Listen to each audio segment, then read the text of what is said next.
शिवसेना पक्षप्रमुख उद्धव ठाकरे यांना जोरदार दिलासा तर एकनाथ शिंदे यांच्याकडे गेलेले ठाकरेंचे 6 खासदार आता त्यांना अपात्र होण्याची जास्त भीती। नेमकं काय झालंय, कोणती महत्त्वाची बातमी दिल्लीतून आलेली आहे ज्यामध्ये हे खासदार अपात्र होण्याची दाट शक्यता आहे। एकनाथ शिंदेंना बडा धक्का बसणार, महाराष्ट्राच्या राजकारणात पुन्हा एकदा मोठी खळबळ। नेमकं काय झालंय ते आपण सविस्तर बघणार आहोत।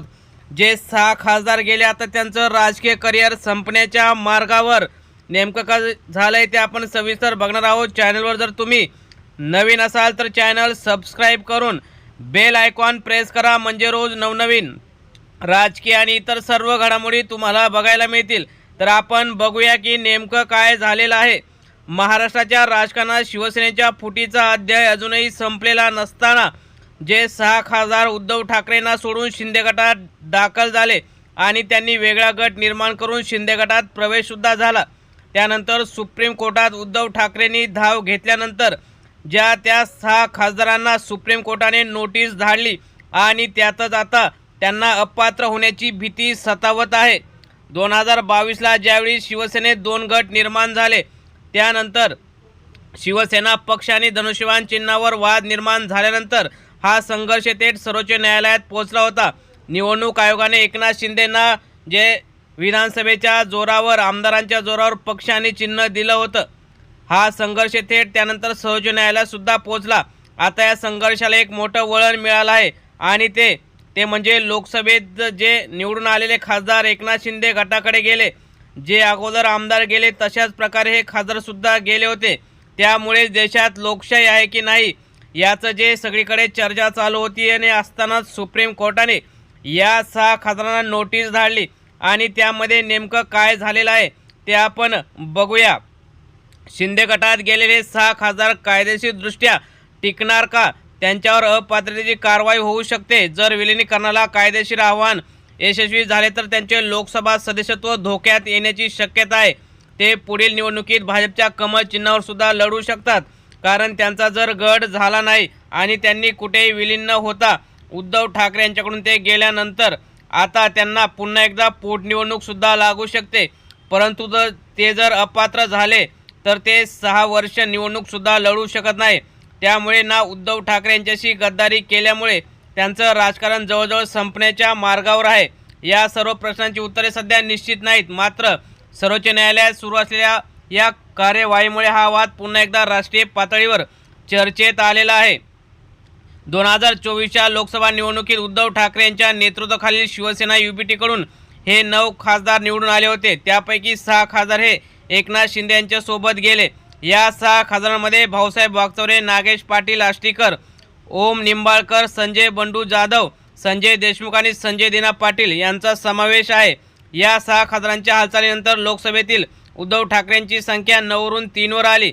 त्यानंतर लोकसभा जे अध्यक्ष आहेत त्यांची उद्धव ठाकरेंच्या खासदारांनी भेट घेतल्यानंतर त्यांना वेगळा गट निर्माण करू नये व बनू नये यासाठी त्यांनी त्यांची भेट घेऊन विधानसभा अध्यक्षांच्या ज्यावेळी आमदार गेले होते त्यावेळी सुद्धा भेट ठाकरेंच्या नेत्यांनी घेतली होती। तशीच भेट आता लोकसभा अध्यक्षांची घेतली आणि त्यावर या खासदारांना अपात्र करण्याची मागणी केली होती।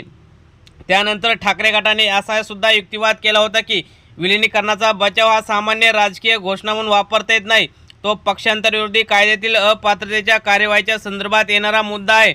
ज्यावेळी एखाद्या खासदारावर पक्षांतराचा आरोप होतो त्यावेळी तो 10व्या अनुसूचीतील तरतुदीनुसार आपला बचाव मांडू शकतो। पण ठाकरे गटाचा प्रश्न असा आहे की अपात्रतेची प्रक्रिया सुरू होण्यापूर्वीच एखाद्या गटाचं विलिनीकरण मान्य करता येईल का?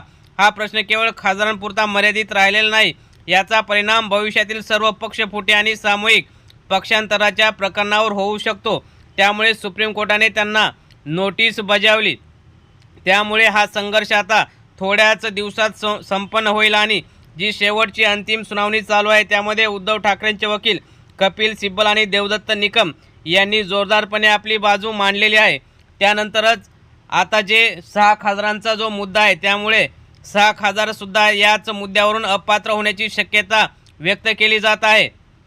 कारण 6 खासदार अपात्र ठरले तर इतर राज्यातील किंवा जे राजकारण सध्या पक्षफोडीचं चालू आहे त्याला चाप बसू शकतो त्यामुळे 6 खासदार आजच अपात्र झाले असं समजावे, परंतु अजूनही कोर्टात निर्णय बाकी आहे. एकीकडे लोकसभा अध्यक्षांच्या कार्यालयाने त्यांच्या शिंदे गटातील विलीनीकरणाला मान्यता दिली आहे, तर दुसरीकडे ठाकरे गटाने या निर्णयाला सर्वोच्च न्यायालयात आव्हान दिले आहे आणि सर्वोच्च न्यायालयाने संबंधित पक्षाकडून उत्तरसुद्धा मागितले आहे.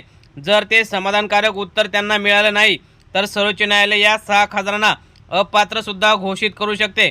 अपात्र जर ते घोषित झाले तर जे एकनाथ शिंदे यांच्याकडे अजूनही जे आमदार खासदार जाण्याच्या प्रतीक्षेत आहेत त्यांना चाप बसेल आणि देशात लोकशाही आहे आणि निवडणूक आयोग किंवा जे विधानसभा अध्यक्ष असतील किंवा लोकसभा अध्यक्ष यांनी मिळून जे राजकारण सुरू केलं होतं त्यालासुद्धा चाप बसेल.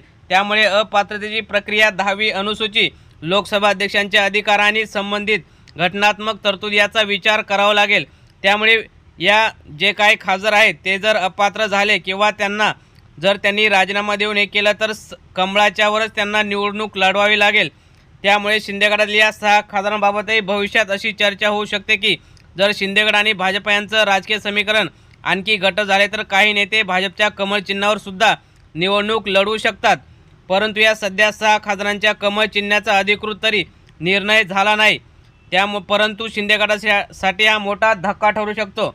लोकसभेतील संख्याबळ वाढल्याने शिंदे यांच्या नेतृत्वाखाली शिंदेची संसदेतील उपस्थिती अधिक मजबूत झाली आहे. त्याचाच फायदा आता भाजपा अनेक महत्त्वाची बिलं पास करण्यासाठी घेणार व त्यासाठी ते सर्वच शिंदे गटाला भाजपमध्ये विलीन होण्याची सुद्धा ताकीद देऊ शकतं. त्यामुळे शिंदे गटाचं राजकारण हे अमित शहा किंवा भाजपाच्या इशाऱ्यावर आजपर्यंत 2022 पासून चालत आलेलं आहे. त्यामुळे उद्या शिंदे गट भाजपमध्ये विलीन झाल्यास ते आश्चर्य ठरणार नाही. ठाकरे गटासाठी ही संधी कशी महत्त्वाची आहे ते सुद्धा बघूया.